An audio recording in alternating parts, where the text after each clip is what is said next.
Hyper parathyroidism की इस class में हम दो चीज़ें डिस्कस करेंगे, क्लिनिकल फीचर्स और management. Clear? Clinical features and management of hyper parathyroidism. तो फर्स्ट हम लेते हैं क्लिनिकल फीचर्स। अब क्लिनिकल फीचर्स में तीन अलग अलग डिवीजन है। मोएंस मीन्स मूवमेंट रिलेटेड और gastro intestinal problems. GI gastro intestinal problems क्या क्या होती है, ठीक है, जिसको हम मोएंस कहते हैं। और इसके लिए क्या क्या प्रॉब्लम आती है जीआई के अंदर? कॉन्स्टिपेशन, क्लियर, कैल्शियम की कमी से मसल कॉन्ट्रैक्शन नहीं हो पाना, ब्लड के अंदर कैल्शियम ज़्यादा है, ठीक है, इंटेस्टाइन के अंदर कैल्शियम का रीएब्जॉर्प्शन नहीं हो पाना और इसीलिए कॉन्स्टिपेशन होता है और कैल्शियम का रीएब्जॉर्प्शन भी नहीं हो पाता है। नेक्स्ट है nausea and vomiting. Nausea vomiting, clear. Next इसी के अंदर प्रॉब्लम रहती है डिक्रीज्ड एपेटाइट, भूख कम लगेगी, रिड्यूस्ड एपेटाइट, एपेटाइट कम होगी। जहाँ कॉन्स्टिपेशन होता है वहाँ रिड्यूस्ड एपेटाइट भी होती है। और एब्डोमिनल पेन, ये तो हो गया जीआई रिलेटेड प्रॉब्लम जिसको अपन मोएंस कहते हैं। नेक्स्ट है स्टोन्स, इसके अंदर किडनी प्रॉब्लम होती है, ठीक है, किडनी प्रॉब्लम। और किडनी प्रॉब्लम में क्या क्या इंक्लूडेड है? तो किडनी प्रॉब्लम में किडनी स्टोन, फ्लैंक पेन, ठीक है, किडनी स्टोन जो कि मैंने पहले ही बताया। दूसरा फ्लैंक पेन। अब फ्लैंक पेन क्या है? ये आपकी बॉडी है, ठीक है, और ये अम्बलाइकल है।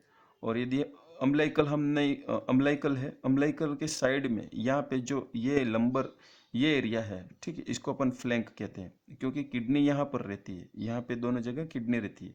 इसमें स्टोन होने के कारण से वो फ्लैंक एरिया के अंदर पेन करता है, तो इसीलिए इसको हम फ्लैंक पेन कहते हैं। नेक्स्ट है फ्लैंक पेन हो गया। और स्टोन्स के अंदर आएगा फ्रीक्वेंट यूरिनेशन बार बार आएगी, फ्रीक्वेंट, क्योंकि कैल्शियम ज़्यादा है, उसको निकालने के लिए, फिल्टर करने के लिए frequent urination, urine increased urea, या इसको अपन पॉलीयूरिया भी कह सकते हैं, पॉलीयूरिया कह सकते हैं, ठीक है।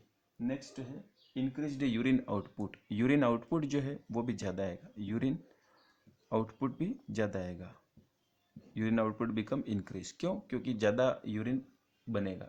क्यों बनेगा? क्योंकि कैल्शियम को बाहर निकालना है। और यूरिन आउटपुट ज़्यादा आएगा तो प्यास भी ज़्यादा लगेगी, पॉलीफेजिया भी इसमें होता है। क्लियर?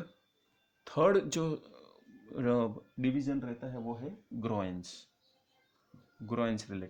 ग्रोइंस रिलेटेड प्रॉब्लम, मतलब कि साइकेट्रिक प्रॉब्लम्स आती है इसमें, साइकेट्रिक प्रॉब्लम्स। और साइकेट्रिक प्रॉब्लम में patient will be suffer from, patient की पर्सनालिटी चेंजेस हो सकते हैं, पर्सनालिटी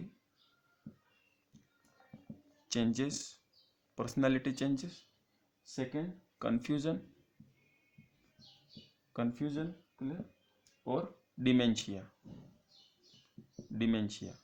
ये सिम्टम्स हैं।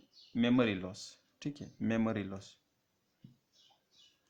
ये सब प्रॉब्लम में क्यों आ रही? क्योंकि न्यूरोलॉजिकल फंक्शन करने के लिए एक्शन पोटेंशियल की जरूरत पड़ती है, और एक्शन पोटेंशियल के अंदर कैल्शियम का रोल रहता है जो कि सारा ब्लड के अंदर चला गया है।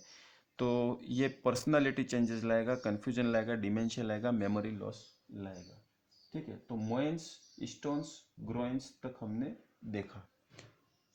बोन्स रिलेटेड क्या क्या फीचर आएंगे? तो बोन का कैल्शियम जब ब्लड में चला जाएगा तो ओस्टियोपोरोसिस की रिस्क आती है, क्लियर। तो फ्रेजाइल बोन का मतलब वीक बोन, फ्रेजाइल बोन या बोन फ्रैक्चर, ठीक है, ये फ्रैक्चर का सिंबल है, बोन फ्रैक्चर रिस्क बढ़ जाएगी। नेक्स्ट है curving of the spine curve भी हो सकता है कैल्शियम की कमी से, कर्विंग ऑफ स्पाइन, ठीक है। तो ये सारी चीज़ें क्लिनिकल फीचर के अंदर आती हैं। अब हम नेक्स्ट देखेंगे management, how we can treat the hyperparathyroidism. अब हाइपर पैराथायरॉयडिज्म में मैंने आपको बताया कि पैराथायरॉयड हार्मोन बढ़ जाएगा, उस कारण से ब्लड के अंदर कैल्शियम बढ़ जाएगा, और ब्लड में कैल्शियम यदि बढ़ जाता है तो वो हाइपर कैल्सीमिया के सिम्टम शो करता है, और हाइपर कैल्सीमिया के जो ट्रीटमेंट रहेगा वही हाइपर पैराथायरॉयडिज्म का ट्रीटमेंट रहता है। तो प्लस है ना, जैसे एग्जांपल के लिए कि patient with the high level of the calcium due to the hyperparathyroidism, ठीक है, और माइल्ड, यदि माइल्ड केस रहता है, ठीक है, माइल्ड माइल्ड मॉडरेट सीवियरिटी के अकॉर्डिंग यदि हम देखें तो माइल्ड केस के अंदर will be treated by thiazide. अब ये थियाजाइड क्या है, तो थियाजाइड क्या है, डायूरेसिस है, ये एक तरह से डायूरेटिक है, यूरेटिक, और डायूरेटिक है जो कि कैल्शियम को कंट्रोल करके रखेगा, specific type of the diuretic है, ठीक है। इसके बाद है जो फीमेल रहती है, वुमन वुमन उनके अंदर वुमन के अंदर ऑस्टियोपोरोसिस की रिस्क रहती है, ऑस्टियोपोरोसिस की रिस्क रहती है, क्लियर। तो उनके अंदर हम हार्मोन रिप्लेसमेंट करते हैं, जैसे कि बाइफास्फोनेट,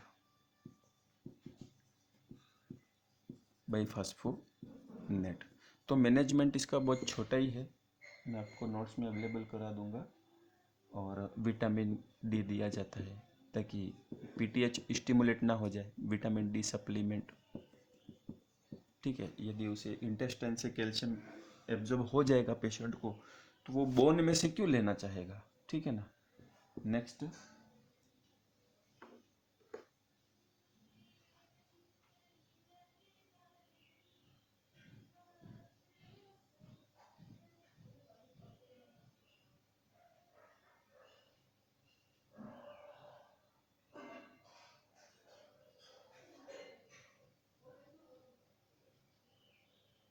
ठीक है, मैनेजमेंट का इतना इनफ है, और बाकी इसको लैंग्वेज में मैं अरेंज करके आपको अवेलेबल करा दूंगा। नेक्स्ट हम लेंगे हाइपोपैराथायरॉयडिज्म, तो नेक्स्ट वीडियो को देखिएगा हाइपोपैराथायरॉयडिज्म के लिए, क्लियर। Thank you.